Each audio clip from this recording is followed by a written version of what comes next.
And welcome to the Cardinals Nest. This is the show where we talk St. Mary's University athletics. I'm the faculty athletic representative, Dean Beckman. My co-host for the Cardinals Nest is Donny Nadeau. He's our sports information director, and I'm glad you waved, Donny, because I didn't want anyone to get confused thinking Tony Pasquesi, who technically is our guest today, was you, because he's sitting where you would normally be sitting. The funny story there, Dean, is I was working in my office and Tony came in and said, "I've got to do a Zoom, get out of here." So I did the next best thing and I went home to video so that he could have my office. Yep. And so for those who don't know, Tony is sort of the voice and face of St. Mary's athletics. He is our webcaster. He's been doing all of the soccer games, the volleyball games, the you name it. If we're webcasting it, Tony's likely the one doing it. So Tony, welcome once again to the Cardinals Nest. You've been on before, and we're having you on this week because we want your take, your perspective on all of the fall sports. We're kind of winding down now with the fall sports. The winter sports are getting fired up, ready to begin. So we thought this was a good transitionary time to have you on the program. So welcome once again. Yeah, thank you so much. Always a pleasure. Very happy to be on the show for the first time in this academic athletic year. That's right. And how crazy is it, Tony? We basically have 2 weeks left in the regular season, not even 2 weeks, really a week and a half in the regular seasons. It's just, you talk about you always tell the seniors, when you're freshmen, the time goes so fast. Well, this fall season has just literally flown by, and it's been, really just a whirlwind of very positives too. I think that it's been a pretty solid fall for St. Mary's. Yeah, it's amazing. You fall out of that routine for nearly 2 years now. And the minute you get kind of a semblance of a routine back, it's amazing how quickly it can all go. And I think that's what we've all fallen into, getting used to having all those home games again, having a full athletic schedule and having full in-person classes and taking the Zoom element away out of all that stuff. It's been good to finally get a routine back. And I'm sure these athletes appreciate it as well. Well, let's get into our recap of the fall season here. And we're going to start off with cross country. Now, a lot of the buzz around cross country, track and field is actually looking ahead to spring when St. Mary's hosts the MIAC championships right here on our campus. But that's way out in the distance. May, which I know we'll get here just like that. But for now, that's a little bit farther off. But to get to that, a lot of the track and field athletes, not all of them, but a lot of them also will participate in cross country. And so that's the season that we've been in now. And Tony, kind of a different cross country year. We've got smaller roster sizes, a new coach who's bringing in a lot of new creative ideas. So I think, it's not one that we've spent a ton of time talking about here on the Cardinals Nest, but what we hope is a kind of an up and coming sport for St. Mary's. Yeah, there's been a lot of turnover in the coaching ranks of both track and cross country over these last couple of years.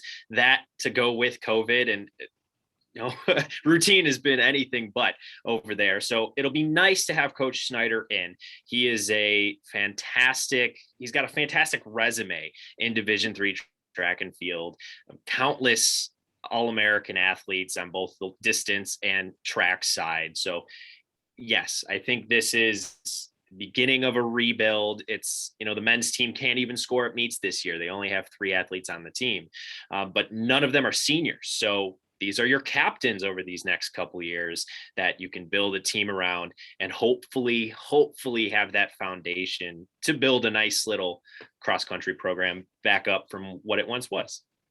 Tony, I know we talked to Coach Schneider when we had him on, and you being a former track athlete, I always find it interesting that usually when you talk about cross country and then you talk about it as it relates to track, your cross country runners are usually your distance track athletes, your 3,200, your 1,600, and yet we have an All-American cross country runner who is a javelin thrower, and I just find that just kind of a really odd combination. Anna personally, can you just talk a little bit about how you're able to do that type of a change and the type of person that Anna is?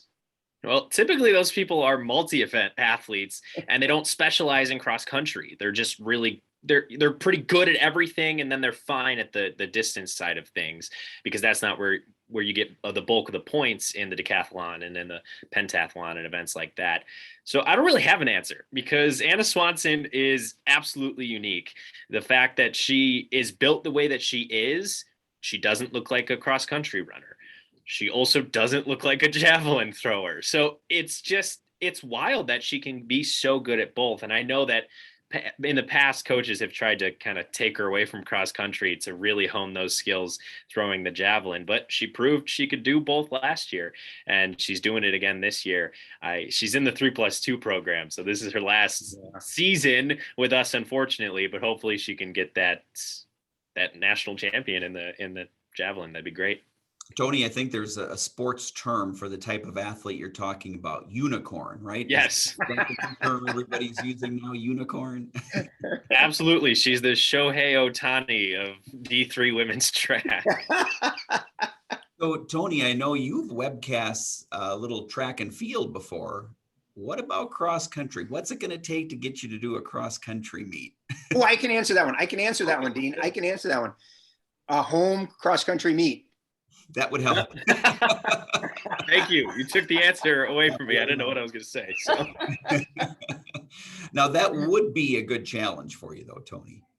Yeah. Just thinking about it now, all the infrastructure you'd have to put in and a bunch of cameras all over the course. And it'd probably just be a lot of me talking. Yeah, you need course correspondence. Now let's go to the quarter market, or Dean Beckman standing by, stuff like that. They just ran past me.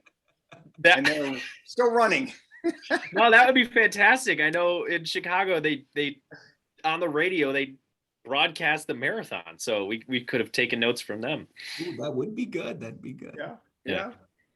So now let's move on to another sport. And really, it's been the buzz of campus, and rightly so. Women's soccer having an outstanding season, right atop the leaderboard in the MIAC standings. And Tony, this year it's all coming together, right? They're scoring goals, which in the past had been a challenge, but they're scoring goals and they're preventing their opponents from scoring a lot of goals. So really, it's been a perfect storm. Just one loss on the season, and they're playing so well as a unit. Tell us what you're seeing from the women's soccer team. You kind of summed it up perfectly, but it really starts with that defensive back line. It's very experienced. You've got Dara Kaiser, Lindsay Monette, Sophie O'Neill, and the transfer junior Jenna Zimmer typically have started back there. Maya Wachter has gotten some time as well recently, a freshman, which is always great to see.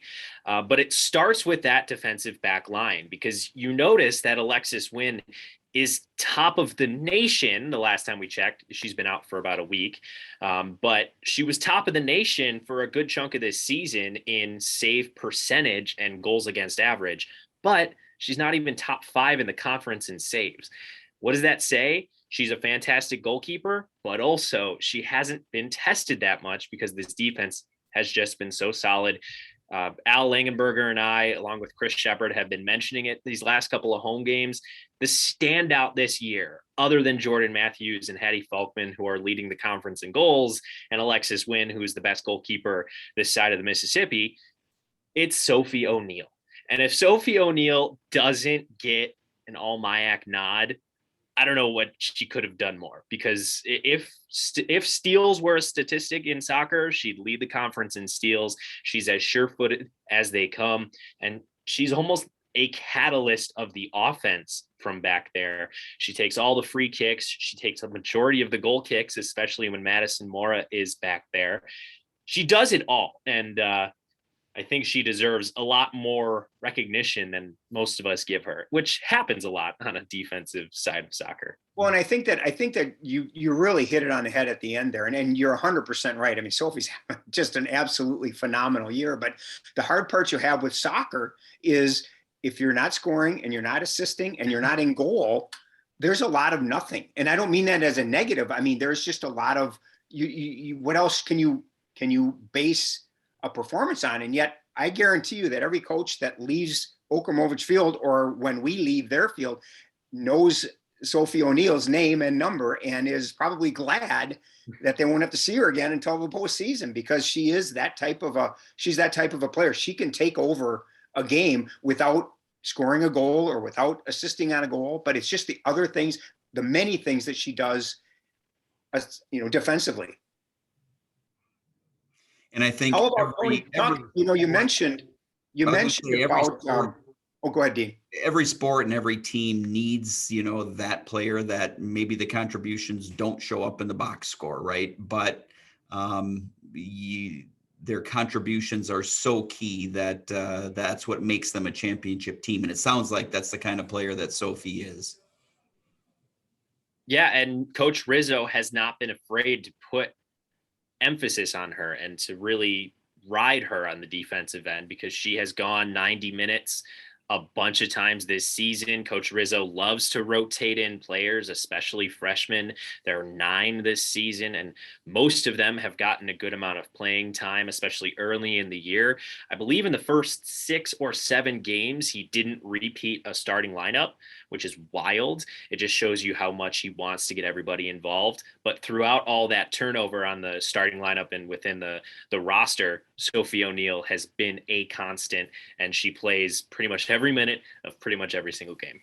We talk a lot about their defense, and their defense is unbelievable. But if you do flip it to the offensive side, unlike years past, it's not the Jordan Matthews show. Not that Jordan Matthews is not having an outstanding year, because she's probably having, I think, her best year yet. And it's not, she doesn't have as many goals as she's had in the past, but it's just, she's become such a solid performer, not only non-conference, but in conference games as well. But there's more pieces to that offensive puzzle, and they don't have to rely just on Jordan to score their goals or to set up goals. Yeah, and I'm going to hit on the first point you made there, that this is Jordan Matthews' best season yet, and I totally agree. Her first season with us, that was her highest scoring year. However, almost all the goals, I believe every single one, came in non-conference play. And also, we had the surprise factor. She was the secret weapon that came out of nowhere, transferred in, and here she was, and she was fantastic. But once they got into MIAC play, teams really started keying up on her, double teaming, making sure she couldn't get to the ball, and it worked. And that happened a lot last year as well. This year, because of the emergence of Hattie Falkman on the outside, Brooklyn Mckinney coming off the bench, your various midfielders who can get involved on the scoring as well. I mean, they've got to have 8+, maybe 9 players with goals this season. You can't key up on Jordan Matthews nearly as much. That has allowed her to get her shots. She leads the conference in both shots and shots on goal, and she leads in goals, because you give such a great scorer that many opportunities to score, she's going to put some in the back of the net. Definitely her best season so far. But let's get back to Hattie Falkman. I mean, she led the team those first 6 games in goals. She was the one carrying the entire offense, because teams were keying up on Jordan Matthews. Everybody does scouting reports. Everybody knows who the best players are. Nobody knew Hattie Falkman was this good. And not only is she great with the ball on her foot, she is so aggressive on the soccer forecheck. If to put it in a hockey term, where the offensive player is attacking the defense, trying to make them force a turnover, push something out, a clearance maybe they didn't want to get out of bounds. It stops their offensive counterattack right in its tracks, and it gives us an opportunity to score. Hattie Falkman is super aggressive, super physical, and a great finisher. And then the last kind of standout on offense has been Brooklyn Mckinney. Brooklyn, freshman, she is very, very tiny. I mean, she's maybe 5 feet tall, and she's got to be, her and Genesis Capaccio, the fastest on the team. I'd like to see them in a foot race. She comes off the bench in place of Jordan Matthews many times, and is just a firecracker. She can go after those long, deep balls. You can send them all the way through towards the box. She's going to get to them. And with her left foot, which is something we don't see very often. It catches defenders by surprise, and she has the ability to put it in the upper left corner, which we have seen a couple times this season. And, there are other names that I could go on forever. This team is so fun to watch. Alicia Jensen kind of sticks out. Michaela McCart's had a really nice season. Just overall, the entire team deserves a big round of applause, and they're not done yet here with 3 games left. And I'm glad you've mentioned that last thing. And before we move on to talk a little bit about the fact that I guarantee you they're going to keep playing after October 29th. But the one person that I think that's really kind of played her role, and that role has continually changed, and that's Cassie Arriaga. I mean, she's played forward, she's played midfield, and she's one of those that is funny. I was going through photo galleries looking for pictures for senior day, and she's everywhere. She's always on the ball. And, that certainly is something that, again, as we talk soccer, there's so much that happens between scoring and between defending that kind of gets overlooked. And I think the midfielders that we have, and Cassie being the kind of the leader of that, they're phenomenal. And I think that she's had an outstanding 4-year career here, and is one of those that really next year when we start up again is going to be sorely missed. Donnie, going back to what you said, Tony, October 29th is the season finale for the regular season. Then we talk playoffs, and we're not jinxing them. There's 3 games left. They need 1 win. Hamlin, McAllister, and St. Scholastica. We need 1 win to get into the playoffs. Too much can happen to talk about conference regular season titles, but we need 1 win to get into playoffs. We've never been in the playoffs before, the MIAC playoffs. And I really should preface that and make sure that people understand that we have won 7 regular season conference titles in soccer. We've played 9 NCAA tournament games. So we have been at this level before, but the conference tournament started in 2003 and we have not been in it. So it's very exciting should they be able to clinch one of those spots, and would be a great boost for that program. Your thoughts?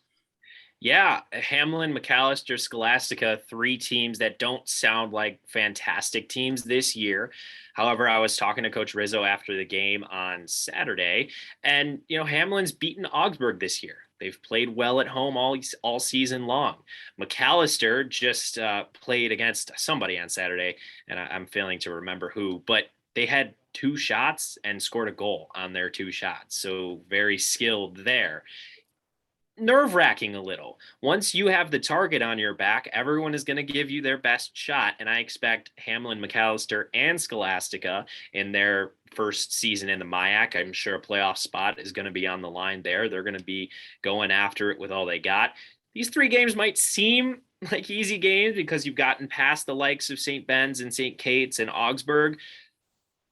I just pay attention closely to these 3 games. However, like you mentioned, if we win out, and if St. Kate's wins out, who is where we're tied with at the top of the table, that regular season title is ours because we hold the tiebreaker. So the fate is in the hands of these athletes and in Coach Rizzo. So I have all the faith in the world in this team to finish out strong. They've been in every single game. That Augsburg loss was a heartbreaker after Alexis Wynn got hurt. So we'll see how this team finishes out. But gosh, they've been so fun to watch and so fun to call. And I know it's not going to end too soon, which is pretty awesome. Donnie, do you know why I'm smiling? You're always smiling, Dean. I'm sure you've got some pun. No pun. I was loving when Tony was describing the play earlier and all the soccer jargon that he was using. And he's become a real soccer aficionado. Yes, he has. I think Chris should get some props for that, right, Tony? Yeah, Chris Shepard, and of course FIFA, because I've been playing a lot. Trying to learn. See, Mom and Dad, video games have some good time. And Tony is the perfect example, right? Well, yeah. Tony, let's just flip the switch a little bit and talk a little men's soccer. And I tell you, it's been a tough season, and not tough because of their record, but tough because of how they've gotten to that record. I mean, they've played so many close games. 8 of the last 11 games they've played have been decided by 1 goal. They lost a heartbreaker to St. John's in double overtime. I mean, it's just been, they're so close to flipping that record that it's just, it really, it's hard to fathom because of the work that they've put in, and they just haven't been rewarded for that effort.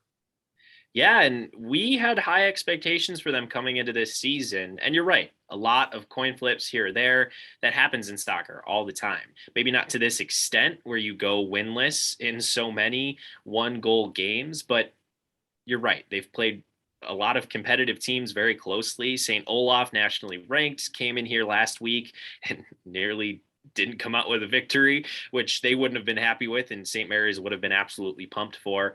They've also dealt with injuries along the way, and a kind of a trend that we've noticed, maybe not we, I should speak for myself, that I've noticed, especially talking to Chris Shepard, it just seems like they play up to the best teams in the conference every single game.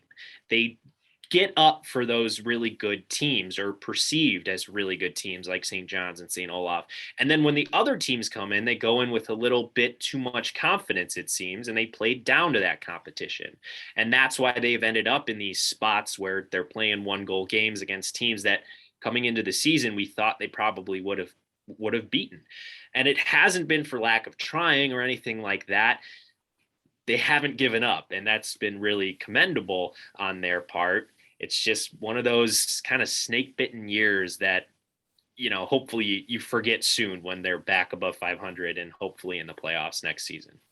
Can you, real quick, can you talk a little bit, because obviously you're their age, talk a little bit about this senior class, because I think that this senior class has really made an imprint on this program. And when they leave, I think next year, those coming in are going to have big shoes to fill, because those 5 young men are, really the heart and soul right now of Cardinal men's soccer, and should be commended for the effort that they've put in over the last 4 years.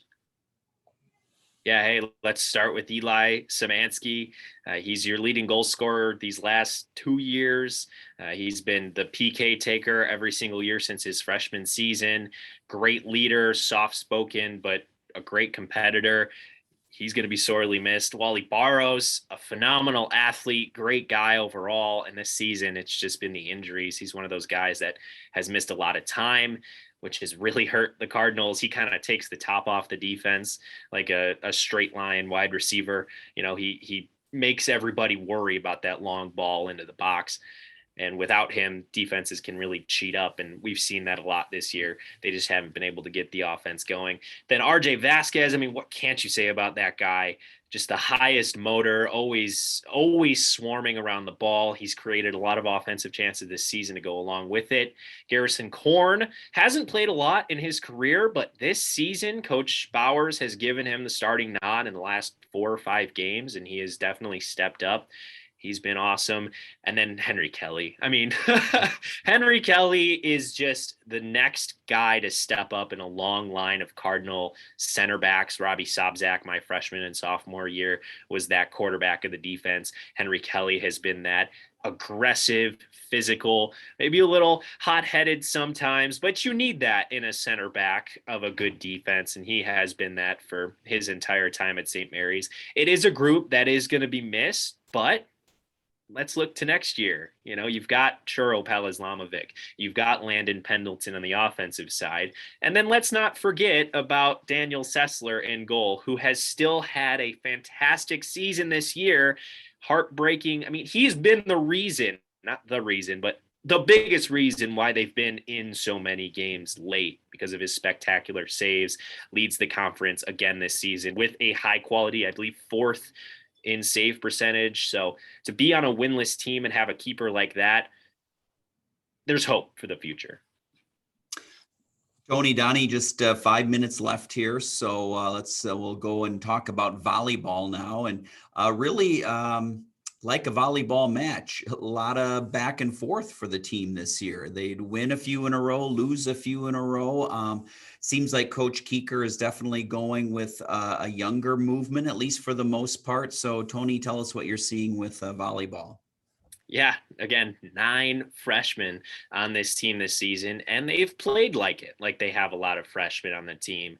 I think the person that we were going to be watching all year long was DJ Babb on the back row. And I think everybody else was watching it too, because teams have schemed away from her. And that's why her digs have been down this season. She just hasn't had the opportunities. It's got nothing to do with her. She still is out there trying her hardest. And when she gets the opportunity, she's digging with the best of them. But teams are scheming away from her. Offensively, you've got options, and Kiara McNally has been one of those options. Faith Van Erp has been really good her freshman season. Braden Ritten. It's a good thing that they have so much depth on the offensive end and a lot of places to go, because they haven't established that fantastic passing game that so many other MIAC schools have, in which they can just feed it to the same person over and over and over again and give her a perfect setup every single time. That just hasn't been St. Mary's volleyball in recent history. So having all of those options and having hitters who can, get it over the net from awkward positions or understand reading a defense and stuff like that, again, good for the future. They've underperformed this season. I think if you ask Coach Keeker, she'd say the same thing, but they're freshmen and they're going to get a lot better. DJ Babb will be missed a lot on the defensive side of things, but bright future. The funny thing is, ironically, we didn't get to see them for the first 17 matches of the season because they didn't play at home. So we're finally now just kind of getting to see what St. Mary's volleyball is all about, because they haven't been playing at home. And I think the thing that gets overlooked, because they play so many non-conference matches, when you think about it, they only play 10 conference or 11 conference matches, so they're playing 29 non-conference matches. They're 3-4 in the conference and right in the playoff hunt with 4 matches to go. And I think that's the thing that gets overlooked is because their overall record is not as good as they probably would like. You kind of forget that, hey, they're right in the middle of the mix in terms of making the 16 conference tournament. And, this weekend is huge with matches against McAllister and Bethel. And then they've got Olaf and Gustavus next week. So, I really think if you can get 3 of those 4, we're going to be talking playoffs next weekend. And so it does kind of get overshadowed that, as you mentioned, Tony, 7 freshmen that are really kind of seeing a lot of action. And, we're still right there in the hunt. And so I think there's a lot to play for in these 2 weeks. And we get to watch it firsthand because all 4 of them are at home.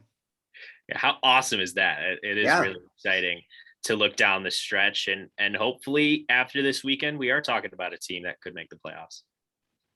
All right, Donnie, Tony, we're not missing any sports, are we?